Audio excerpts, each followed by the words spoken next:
ఇదంతా కాదు. ఇంట్లో రిసెప్షన్ జరగటానికి మేము ఒప్పుకో. పెళ్లిలాగా మీరే చేసుకుంటామన్నా కూడా మేము ఒప్పుకో.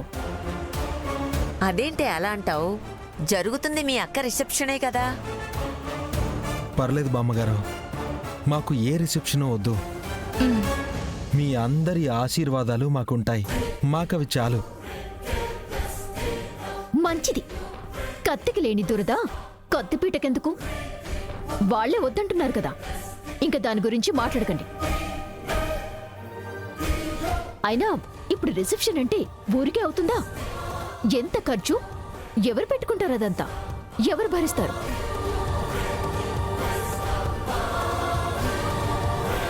కరెక్ట్ మాట చెప్పావు నిషి. అయినా వాళ్ళ ఫంక్షన్కి మనం ఎందుకు ఖర్చు పెట్టాలి?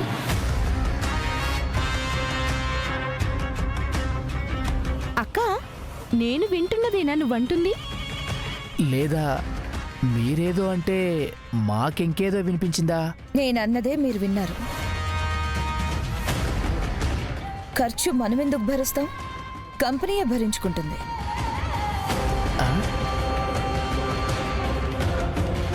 కంపెనీ భరిస్తుందా? ఎందుకు? కొత్త సీఈఓకి కంపెనీ తరపున కంపెనీ షేర్ హోటల్స్ని, ఇన్వెస్టర్స్ని, మన వేరే బిజినెస్ ఫ్రెండ్స్ని పిలిచి గ్రాండ్గా వెల్కమ్ పార్టీ ఇస్తాం. హడావిడిలో కేదార్కి ఆ పార్టీ ఇవ్వనే లేదు. నువ్వు ఖర్చు, రిసెప్షన్ మనం ఎందుకు చేస్తావనేదాకా నాకు గుర్తుకే రాలేదు నిషి. అందుకు వెల్కమ్ పార్టీతో పాటు రిసెప్షన్ కూడా ఏర్పాటు చేసేద్దాం. బామ్మగారి కోరిక తీరుతుంది, ఇటు మన ఖర్చు బాధ ఉండదు. ఎందుకంటే మనం ఒక్క రూపాయి కూడా పెట్టాల్సిన అవసరం లేదు. అంత కంపెనీయే చూసుకుంటుంది. కంపెనీ డబ్బులంటే పైనుంచి ఊడిపడతాయా ఏంది? అవి కూడా మావేగా. Thank you so much Nishi. నువ్వే మన కంపెనీ ట్రెడిషన్ని కాపాడావు. రేపే మన ఇంట్లో ఫంక్షన్ జరుగుతుంది. రేపు గన్స్ పికప్కి నేనే వస్తాను. ఏ ప్రాబ్లం రాకుండా చూసుకో. ఏర్పాట్లన్నీ నేనే చూసుకుంటాను. మీరు జస్ట్ వచ్చి కూర్చోండి చాలు.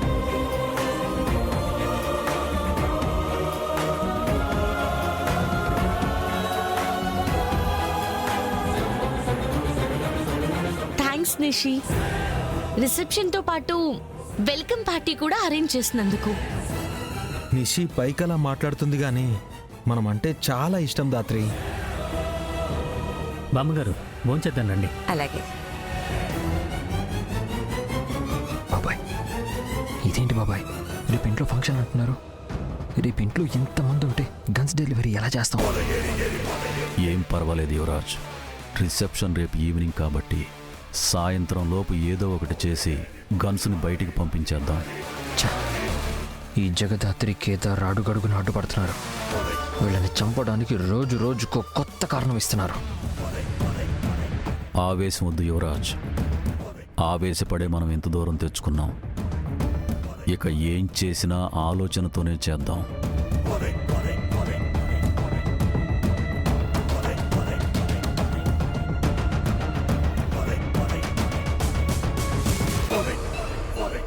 అత్త సొమ్ము అల్లుడు దానం అన్నట్టు బాగానే ఉండదు బడాయి. ఏం చేద్దాం? చెప్పింది వింటారా? విన్నది చెవుల్లోకి ఎక్కుతుందా? అన్ని వాళ్ళకు అనుకూలంగా జరుగుతున్నాయని చాలా ఆనందంగా ఉన్నారు అత్తయ్య. నిషి, జగదాత్రి ఎక్కడా? ఇందాకటి నుంచి కనిపించడం లేదు. దానికి పండగలన్నా పేరంటాలన్నా పెద్దగా పట్టదు బామ్మ. ఉన్నట్టుండి మొగుడుతో కలిసి మాయమైపోతుంది. తిరిగొచ్చి ఏవో కబుర్లు చెప్తుంది. ఇప్పుడు కూడా అట్టనే పోయినట్టుంది. తిరిగి వచ్చినాక మంచి కబుర్లు చెప్తుంది. కలిసి ఇందాంలే బామ్మగారు. వాళ్ళ మాటలకేం గాని మీరు అదిగోండి వచ్చేసారు.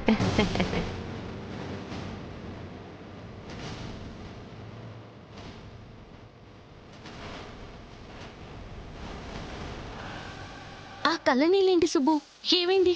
ఇవి కన్నీళ్లు కాదమ్మా, ఆనంద బాష్పాలు. మీ ఇద్దరికి నాదిష్టే తగిలేలా ఉంది. మీ ఇద్దరూ కాస్త ముగ్గురు అవ్వాలని మనస్ఫూర్తిగా కోరుకుంటున్నానమ్మా.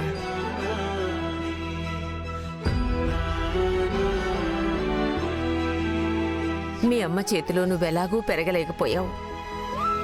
నీకు త్వరగా కూతురు పుడితే నీలో ఉన్న ప్రేమనంతా నీ కూతురు రూపంలో వచ్చిన మీ అమ్మకు పంచడం నా కళ్ళారా చూడాలనుందమ్మా. ఆ వాళ్ళమ్మ మన ఇంటిని నాశనం చేసింది సరిపోలేదా? ఇప్పుడు మిగిలిన ఈ కొంచెం సంతోషం కూడా దూరం చేయటానికి మళ్ళీ ఆ మహాతల్లి కూతుర్లా పుట్టాలని కోరుకుంటున్నావా నానమ్మా? చిన్నప్పటి నుంచి నీ సంతోషం చూసి మురిసిపోయింది కదే ఈ పిచ్చిది. ఇప్పుడది కొంచెం సంతోషంగా ఉన్నా ఎందుకే కళ్ళలో నిప్పులు పోసుకుంటున్నావు?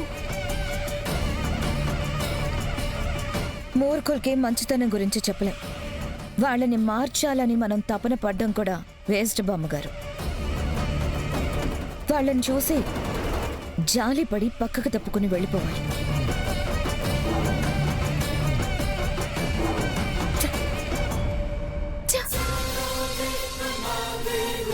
నమస్తే కౌశికి గారు. నమస్తే. బూచి, ఆయన మా అక్క డివోర్స్ కోసం మాట్లాడిన లాయరే కదా? అవును, ఇప్పుడు వచ్చాడంటే మా సిస్టర్లా మా కోబ్రోకి బాయ్ చెప్పేస్తుందా? మీరు మ్యూచువల్ డివోర్స్ కోసం అప్లై చేశారు కదా మేడం. ఫైనల్ డెసిషన్కి డెడ్ లైన్ దగ్గర పడింది. అందుకే మీ డెసిషన్ ఏంటో కనుక్కుందామని వచ్చాను.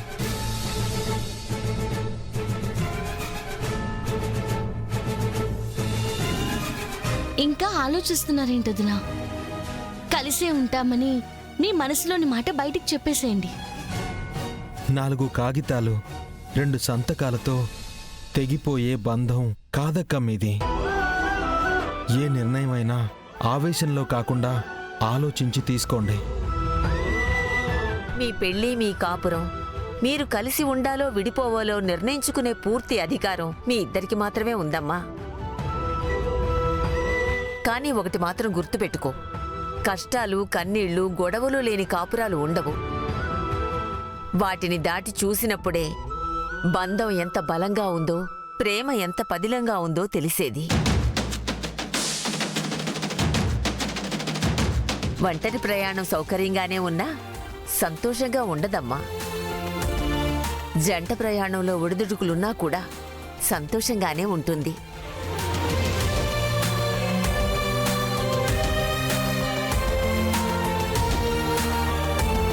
అమ్మో, ఈ ముగ్గురు కలిసి ఆ ఇద్దరిని ఒక్కటి చేసేలా ఉన్నారు కదా నిషి. అవునత్తయ్య, ఏదో ఒకటి చెయ్యండి. బాగా చెప్పుండారు బామ్మగారు. కానీ కౌశికి సురేష్ కదా, అట్ట కాదులేండి. కలిసి ఉన్నన్ని రోజులు కొట్టుకుంటూనే ఉండారు. ఇద్దరికి మనశ్శాంతి అనేదే ఉండేది కాదు. ఆ అబ్బోడు వెళ్ళిపోయినాకే అమ్మే రొంత ప్రశాంతంగా ఉండేది. అన్నయ్య కూడా వదినతో విడిపోవాలని ఎంత డిసైడ్ అవ్వకుంటే దివ్యాంకతో పెళ్లికి సిద్ధమై ఉంటారు.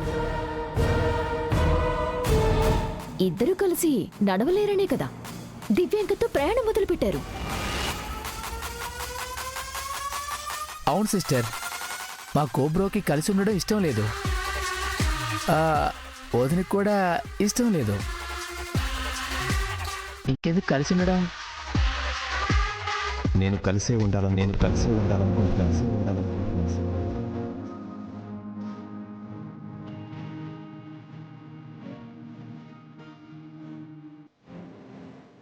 అవును, కౌశికి దూరంగా ఉండడం నాకు ఇష్టం లేదు.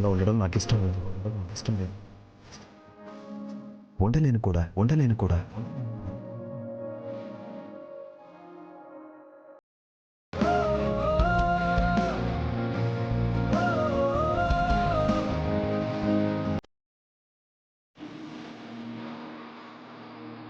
నేను ఈ చెయ్యి వదలాలనుకోవడం లేదు కౌశికి. ఎంత కష్టమైనా కడదాకా నీతోనే కలిసి బతకాలనుకుంటున్నా.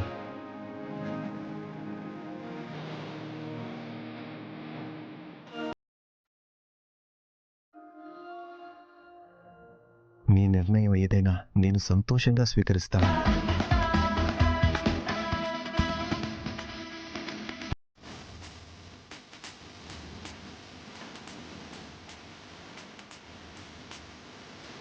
మరి మీ నిర్ణయం ఏంటి కౌశికి గారు?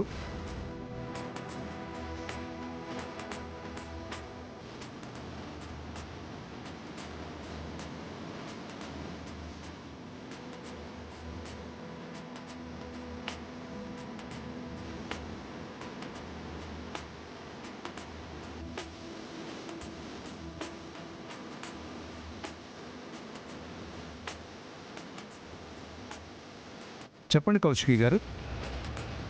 నిర్ణయం మా వదిన మౌనంలో, తన కళ్ళల్లో కనిపిస్తుంది కదా లాయర్ గారు.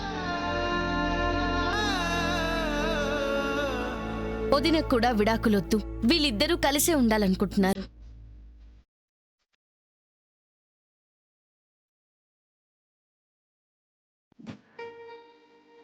మంచి నిర్ణయం తీసుకున్నారు కౌశికి గారు. నేను వెళ్తాను.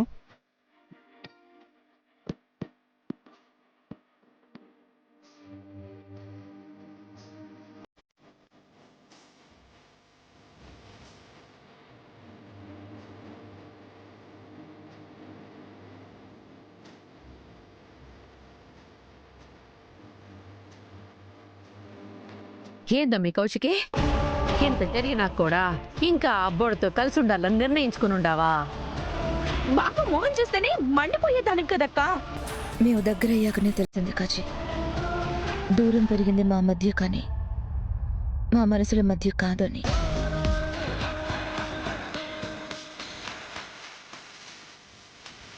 మామగారు చెప్పినట్టు మా మనస్పర్ధలనే గోడల్ని దాటి చూసాకే నాకు సురేష్ మీదన్న ప్రేమ అర్థమైంది.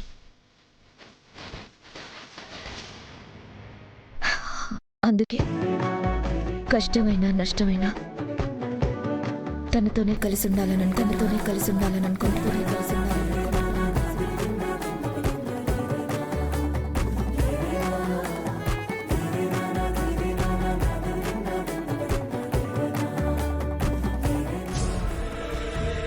కష్టమైనా నష్టమైనా తనతోనే కలిసి ఉండాలని అనుకుంటున్నాను. అక్కా బావ కలిసుంటే ఇంకా త్వరగా కొట్టుకుని విడిపోతారనుకుంటే వీళ్ళ లవ్ స్టోరీ ఎక్కడ ఆపారో అక్కడి నుంచి మళ్ళీ మొదలు పెడదామంటున్నారు. అదే కదా, అంత కష్టపడి మనం విడగొడితే ఆ జిగదాత్రి చూడు మన కళ్ళ ముందు మనం చూస్తుండగానే కలిపేసుండాది.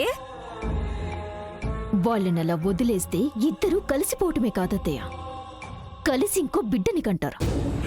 అమ్మో బిడ్డ. కొడుకు కాని పుడితే ఇంకా మన కలలన్నీ కలల్లోనే మిగిలిపోతాయి. లేదమ్మీ, అట్ట మాత్రం జరగడానికి వీల్లేదు. ఇన్నేళ్లు ఆ కౌశికి చెప్పిన దానికల్లా గంగిరెద్దుల్లా తలాడించింది ముష్టి 30% తీసుకునేదానికా? 1000 కోట్ల ఆస్తి మన కళ్ళ ముందెవరో వచ్చి కాళ్ళ తన్నుకుపోతా ఉంటే చూస్తూ ఉంటామా? నేను చెడ్డ అయినా సరే ఇద్దరిని విడగొట్టేస్తా. మన చేతికి మట్టంటకుండా ఆ ఇద్దరిని విడతీయొచ్చత్తయ్య.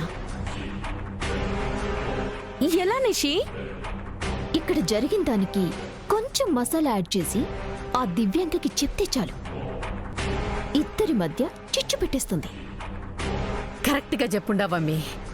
ఇది ఫోన్ కొట్టు.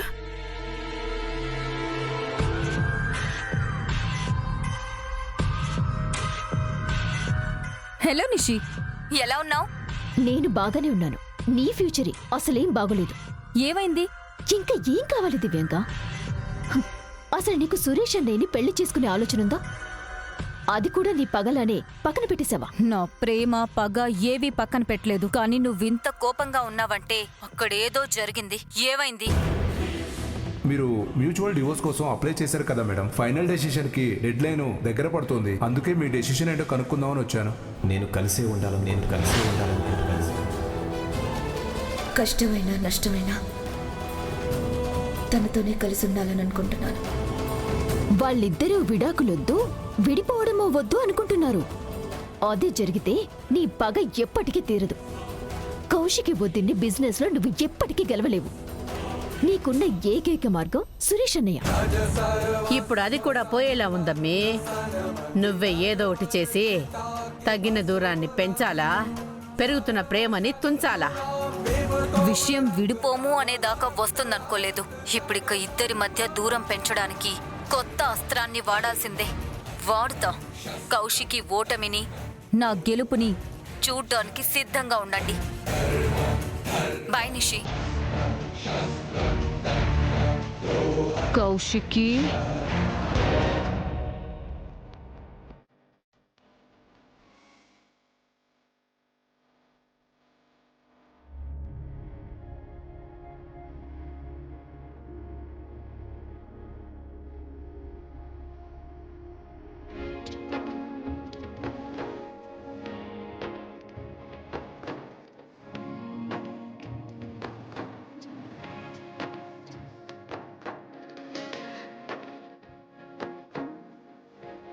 నిండి నూరేళ్లు సంతోషంగా ఉండండి. లేవండి.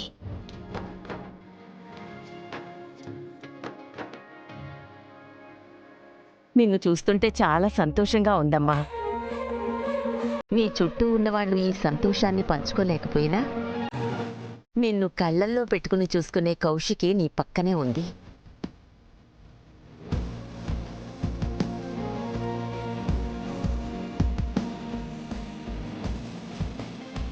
కౌశికి నీ పక్కనుందన్న ధైర్యంతోనే ఆ ఇంట్లో నేను ప్రశాంతంగా ఉండగలుగుతున్నా.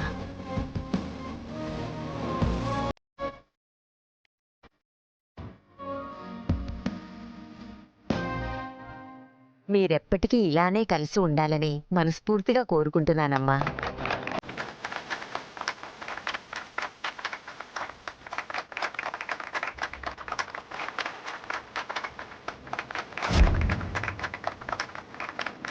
పక్కనున్నది మీరే, నా ప్రత్యర్థి మీరే అవుతున్నా.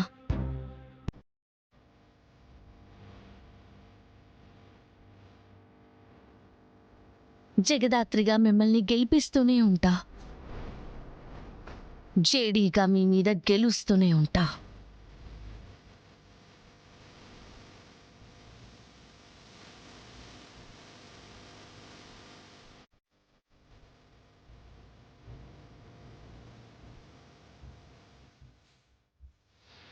జగదాత్రి గురించి మీరేం టెన్షన్ పెట్టుకోకండి బామ్మగారు.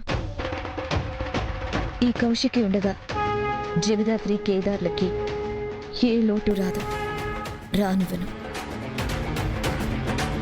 అది నా బాధ్యత. థ్యాంక్స్ వదినా. ఈ మాటతో నువ్వు మాకిచ్చిన ధైర్యం మాటల్లో చెప్పలేందక్కా.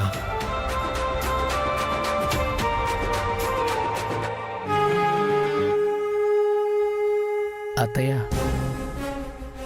ఈ ఇల్లుని బాగా చూసుకోండి. నాకెందుకో మనం ఈ ఇంట్లో ఎక్కువ రోజులు ఉండేలా అనిపించడం లేదు.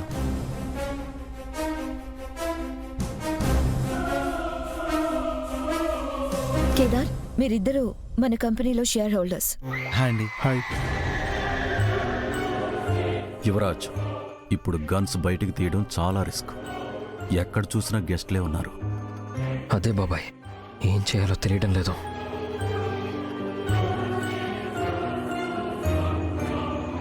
నిన్నటి నుంచి ఎందుకు వీళ్ళిద్దరూ టెన్షన్గా ఉన్నారు? బాయ్ ఫోన్ చేస్తున్నాడు బాబాయ్. Hello bye. గన్స్ డెలివరీ ఉందని మర్చిపోయి ఇంట్లో పార్టీ చేసుకుంటున్నావా యువరాజ్? లేదు బాయ్, మా అక్క సడన్గా ఆ కేదార్ జగదాత్రిల రిసెప్షన్ ఏర్పాటు చేసింది. నాకు కావాల్సింది కారణాలు కాదు యువరాజ్, గన్స్ డెలివరీ. ఒక్కరోజు టైం ఇవ్వండి బాయ్, రేపు పొద్దునే డెలివరీ చేస్తాను. మన దందాలో మనకి లేనిది టైం యువరాజ్. ఆ టైం అయిపోతే డైరెక్ట్ పైకే. ఆల్రెడీ బయర్ వచ్చేసాడు. కేదార్, ఇంటి నిండా గెస్ట్లు ఉన్నారు బాయ్, మేము ఇప్పుడు అస్సలు బయటికి రాలేం.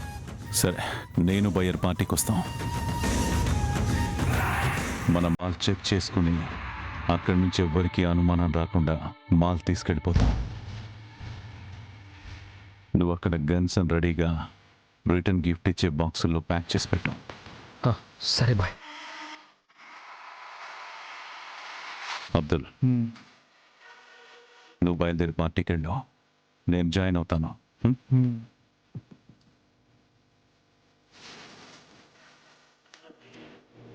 బాయ్ ఇక్కడికి వస్తానని చెప్పాడు. కన్ఫర్మ్ ఏదో ప్లాన్ చేస్తున్నారు దాత్రి. అవును కేదార్, కిరణ్కి కాల్ చేసి రమ్మని చెప్పు. సరే అక్క, 1 minute, నేను ఫోన్ మాట్లాడొస్తాను. సరే.